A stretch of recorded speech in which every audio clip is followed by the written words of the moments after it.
He raised a glass, smirking as cameras flashed around his model bride, her white gown shimmering under crystal chandeliers. Upgrade. He whispered, loud enough for the room to hear, until the doors opened and silence crashed over the crowd as she walked in, slow, deliberate, wearing a black dress and a $5 million diamond necklace that caught the light like a blade, eyes turning, whispers spreading. "Who is she?" the bride asked, voice trembling, and then the host stepped forward, smiling. "Miss Carter, we've been waiting." And in that moment, his smile vanished, because he finally understood. She wasn't invited, she owned everything. He said she was never meant for his world. Someone whispered as the champagne glasses clinked beneath the glow of crystal chandeliers, and across the grand ballroom of the Whitmore estate, Ryan Whitmore stood tall, one hand resting confidently at the small of Sophia Blake's back, her white couture gown cascading like liquid silk across the marble floor, cameras flashing, guests leaning in, drawn to the spectacle of perfection he had so carefully curated, because tonight wasn't just a wedding. It was a statement, a declaration that he had upgraded, evolved, replaced, and the murmurs followed him like a current, admiring, approving, validating the narrative he had spent months rebuilding, that Evelyn Carter had been nothing more than a quiet mistake, a woman who couldn't keep up, who faded into the background while he chased something brighter, something sharper, something worthy of the spotlight. And Sophia laughed softly at something he said, her voice light, effortless, practiced, the kind of sound that belonged in rooms like this, while waiters in pressed black suits moved like shadows, offering champagne and delicate hors d'oeuvres, and outside, a line of black luxury cars stretched along the circular driveway, engines idling beneath the cool night air, as if the entire world had paused just to witness his triumph. And yet beneath the polished surface, there was something else, something almost imperceptible, a tension woven into the edges of the evening, because not everyone was smiling, not everyone was convinced, and near the back of the room, a pair of older investors exchanged a glance, subtle, fleeting, the kind that carried unspoken questions, because Evelyn Carter had not just disappeared, she had vanished. No scandal, no breakdown, no desperate attempt to return, just silence, and silence, in a world like this, was never empty. It was waiting. Ryan lifted his glass, tapping it lightly, the soft chime cutting through the room, drawing every eye back to him, to the man who had built himself into something untouchable. "To new beginnings," he said, his voice smooth, controlled, and the guests echoed him, raising their glasses, the sound swelling into a chorus of celebration. But just as the moment reached its peak, just as the room leaned fully into his version of the story, something shifted, barely noticeable at first, the faint sound of heels against polished stone from the far end of the hall, a rhythm that didn't belong to the music, didn't match the laughter, didn't ask for permission, and one by one, heads began to turn, conversations faltering mid-sentence, the energy bending, redirecting, as if the room itself had recognized something before anyone else did. And Ryan's smile held for a fraction too long, his grip tightening slightly around his glass, because somewhere deep beneath the layers of confidence he had built, there was a memory he had buried, a presence he had dismissed, a possibility he had refused to consider. And then the doors opened, not dramatically, not loudly, but enough, just enough to let her in. And in that instant, the illusion he had so carefully constructed began, quietly, to fracture. She did not rush. She did not hesitate. She simply walked forward as if the room had always belonged to her. Each step measured, each breath steady, the soft sound of her heels echoing in a silence that had not been invited but had taken control anyway. And the black dress she wore was not extravagant, not loud, yet it held a kind of quiet precision that made everything around it feel excessive, almost desperate. And then there was the necklace, the diamonds resting against her collarbone like captured light, sharp and deliberate, each movement sending fragments of brilliance across the walls, across the faces that had once turned away from her without a second thought, and now those same faces leaned in, eyes narrowing, trying to understand, trying to place her not as a memory, but as something present, something undeniable. Sophia's smile faltered first, just slightly, the kind of crack only visible to those close enough to see it, her fingers tightening around Ryan's arm as she Whispered, asking a question she had not expected to need. Answered, and Ryan did not respond immediately, because recognition does not always arrive as a shock. Sometimes it seeps in, slow and unwelcome, like a truth that refuses to be ignored. And when his eyes finally met Evelyn's, there was no anger there, no pleading, no trace of the woman he had once dismissed. There was only distance, a calm detachment that felt heavier than any accusation, and the music, once vibrant and full, seemed to pull back, fading into something distant and irrelevant. As if the entire evening had shifted its focus without permission, and near the edge of the room, one of the older investors leaned toward another, his voice low but urgent, mentioning something about the necklace, something about recognition, about a private collection that had not been seen in years. And suddenly this was no longer just about her presence. It was about what she represented, what she carried into the room. Without saying a single word, Evelyn paused near the center, not seeking attention yet commanding it completely, her gaze moving slowly across the crowd, not searching, not avoiding, simply acknowledging. And when her eyes passed over Ryan, they did not linger, they did not react, and that absence of reaction was what unsettled him the most, because it left no space for control, no space for rewriting the narrative he had built so carefully. Sophia shifted beside him, her voice quieter now, edged with something unfamiliar, uncertainty, and for the first time that night, Ryan's posture changed, just enough to reveal that the certainty he had worn like armor was not as solid as it had seemed. And then, from across the room, a man stepped forward, his presence subtle yet unmistakable, conversations parting around him without effort, his suit tailored, his expression composed, the kind of man who did not need introduction because his name already carried weight. And when he reached her, he did not question, did not hesitate, he simply inclined his head with quiet respect. And in that moment, the room did not just watch, it understood that something had already shifted long before she walked through those doors, something set in motion beyond their view, beyond their assumptions. And whatever this night was supposed to be, whatever story Ryan believed he was telling, it was no longer his to control. The man who approached her did not raise his voice, did not command attention, yet the room adjusted around him as if guided by an invisible force. And when he spoke, it was not to the crowd but to her, his tone measured, respectful. "Miss Carter, everything is ready." And the words settled into the silence with a weight that no one could ignore. Because this was not a greeting, it was confirmation, and across the ballroom, the shift was immediate, subtle yet irreversible, like a tide turning without warning. Ryan felt it before he understood it, a tightening in his chest, a fracture in the certainty he had built so carefully, his gaze flickering between the man and Evelyn, searching for something familiar, something he could control, but there was nothing left for him to grasp, because the narrative had already moved beyond him. Sophia's grip loosened, her posture no longer poised but uncertain, her eyes scanning the room as if looking for reassurance that no longer existed. And then the murmurs began, quiet at first, then spreading, names being exchanged in hushed tones, recognition dawning not all at once but piece by piece. The man standing beside Evelyn was not just another guest, he was Daniel Hayes, the principal partner of Hayes and Blackwell Capital, a firm whose influence stretched across industries, a firm that did not attend events like this unless it intended to change something. And suddenly the necklace was not just jewelry. It was a signal, a signature piece from a private collection known only to those who operated at a level far beyond social display. And Evelyn did not react to the whispers, did not acknowledge the shift. She simply stood there, composed, present, as if this moment had been waiting for her rather than the other way around.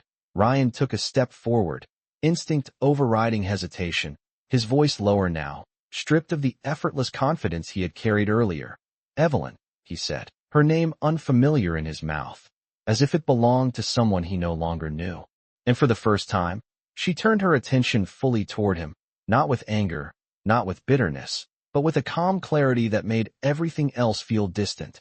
And in that silence, there was no accusation, no need to remind him of what had been lost, because the evidence was already standing in front of him, undeniable and complete.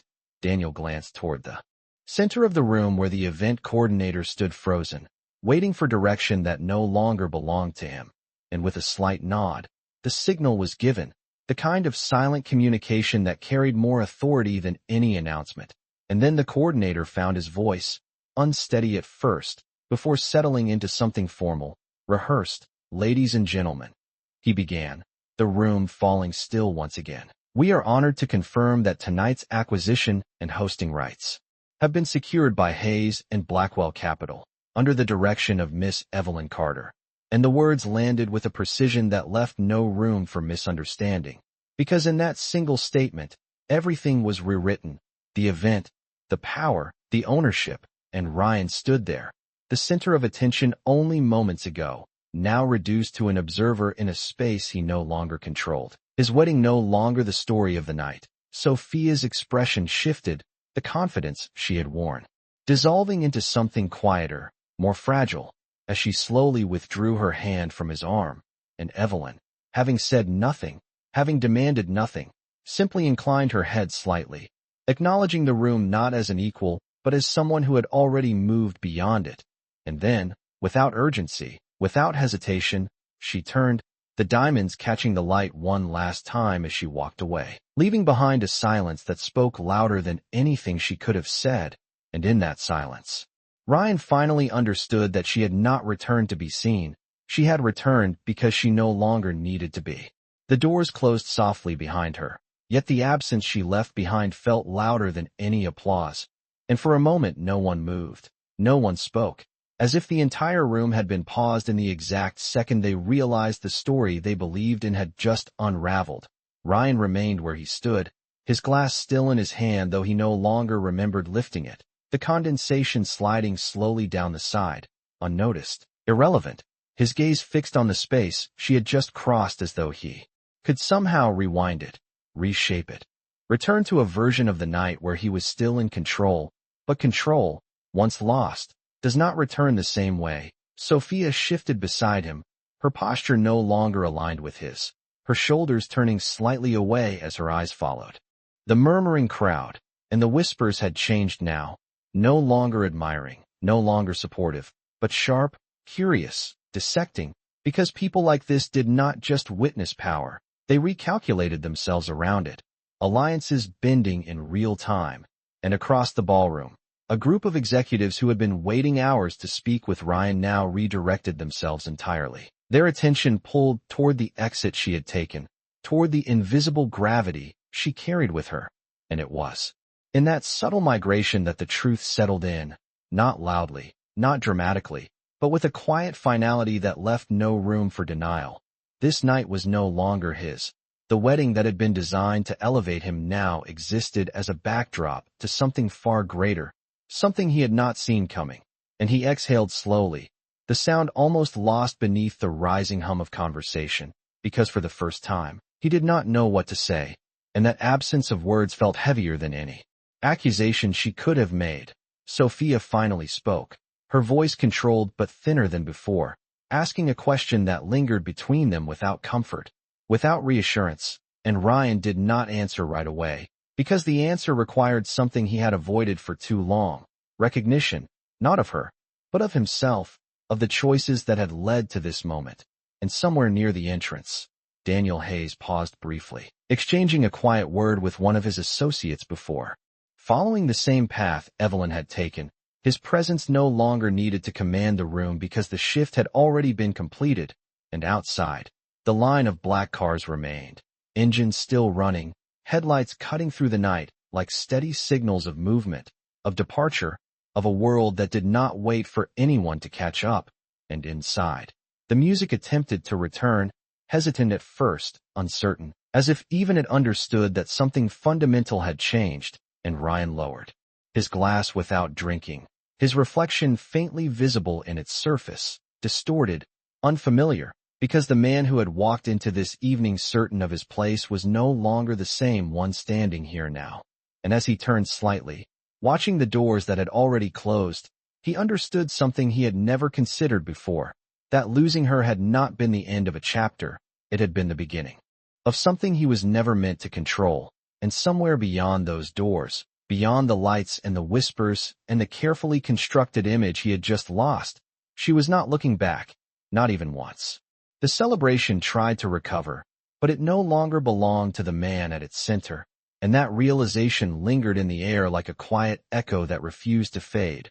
Ryan adjusted his jacket, a small, controlled motion that once would have restored his composure, but tonight it felt performative, hollow, as if he were playing a role that no longer fit. And across the room, conversations resumed in fragments, uneven, distracted, every glance carrying a question that had already begun to reshape the room's hierarchy. Sophia stood beside him, still composed on the surface, but the ease she had worn earlier had dissolved into something more calculated, more cautious, as if she were reassessing the ground beneath her feet, measuring where she now stood in a story that had suddenly shifted without her consent. And the photographers, once focused entirely on them, began to drift, their lenses lowering, their attention no longer anchored to the couple that had been the centerpiece just moments ago.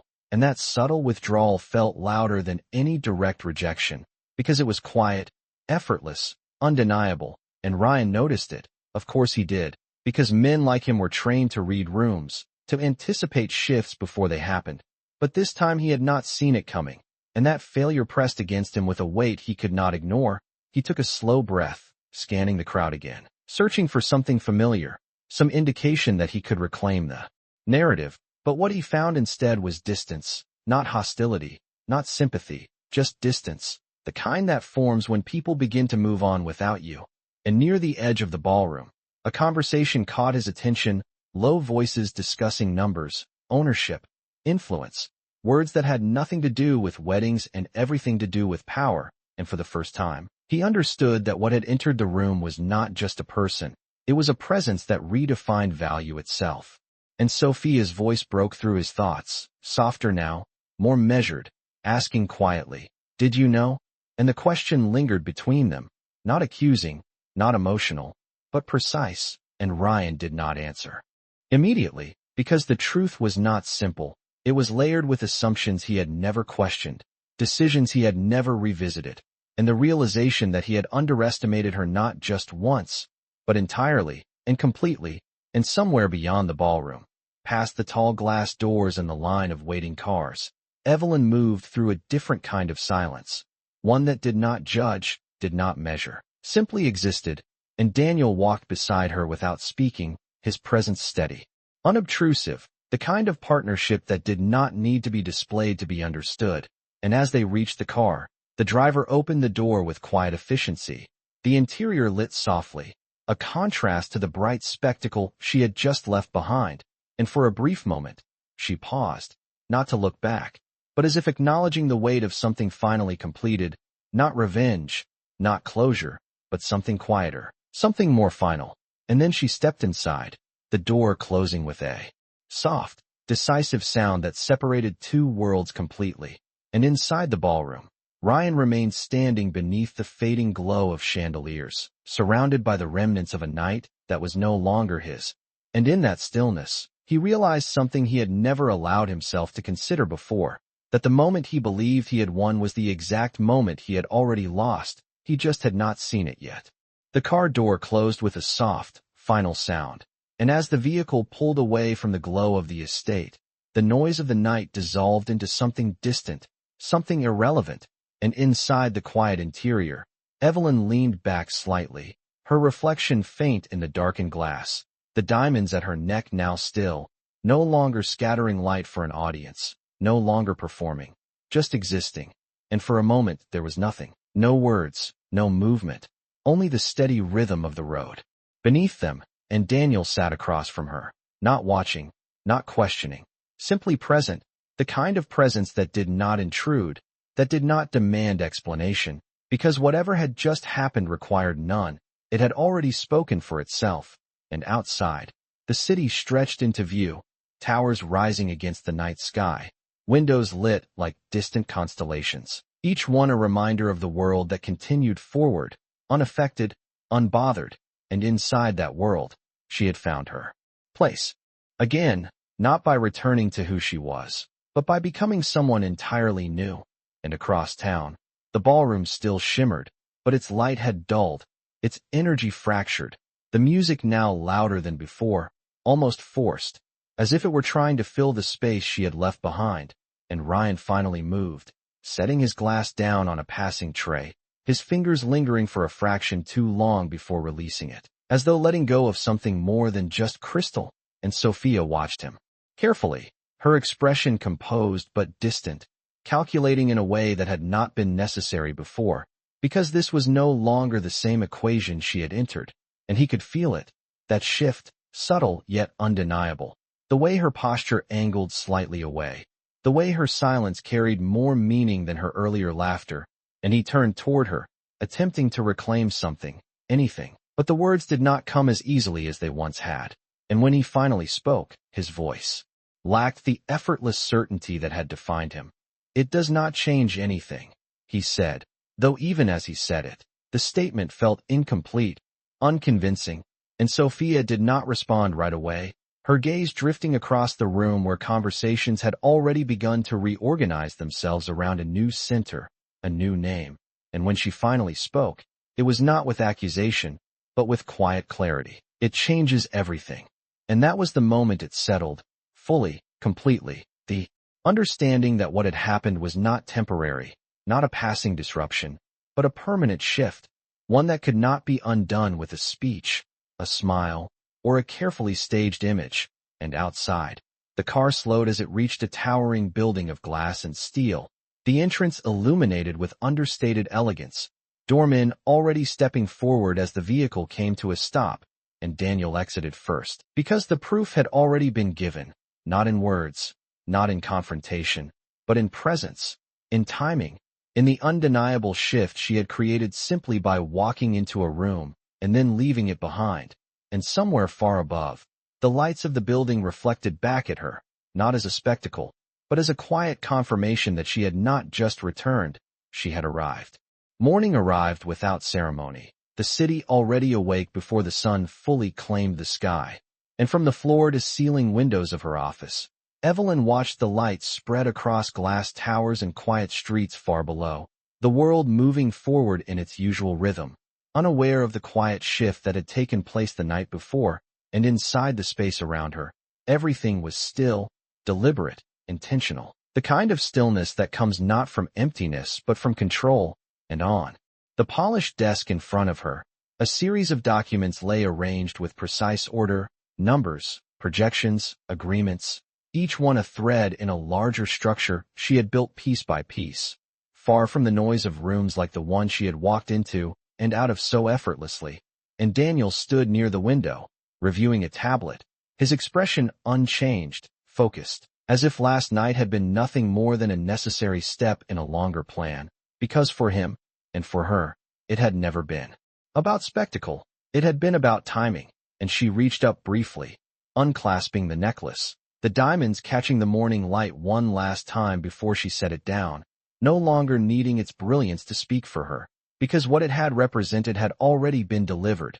And across the city, in a space that felt smaller than it had the night before, Ryan sat at the edge of a conference table, the silence around him far heavier than the noise of the ballroom had been, his phone lighting up repeatedly with messages, updates, questions, none of which he answered immediately, because each notification carried the same underlying truth, the same shift he could no longer ignore, and the headlines had already begun to circulate, not about his wedding, not about the image he had tried to present, but about the acquisition, about the firm now tied to her name, about the quiet, precise move that had taken place in full view of everyone without needing to be announced beforehand. And he leaned back slightly, his reflection faint in the dark surface of the table, the version of himself he saw no longer aligned with the one he had believed in. And Sophia entered moments later, her presence composed but distant, her eyes sharper now, assessing, recalculating, and she did not speak right away, did not offer comfort or reassurance, because neither of those belonged in this moment. And when she finally did, her voice was steady, controlled. "They are saying she orchestrated everything." And the words settled between them with a quiet finality, and Ryan let out a slow breath, his gaze shifting toward the window, toward a skyline that suddenly felt less like a territory he commanded and more like something he had misunderstood entirely. And back in her office, Evelyn signed the final document, the motion simple, almost effortless, and as she placed the pen down, There was no sense of triumph, no need to reflect on what had been, because the past no longer held any weight in the space she occupied now, and Daniel glanced up briefly, offering a single nod, confirmation without words, and she stood, moving toward the window, the city stretching endlessly before her, not as something to conquer, not as something to prove herself within, but as something she had already stepped into fully, and somewhere far below, life continued in quiet, ordinary ways, untouched by the silent shifts of power that had taken place above it. And in that contrast, in that calm, there was a clarity that did not need to be spoken, that she had not returned to reclaim anything. She had moved forward, and the rest of the world was only now beginning to understand where she had already arrived.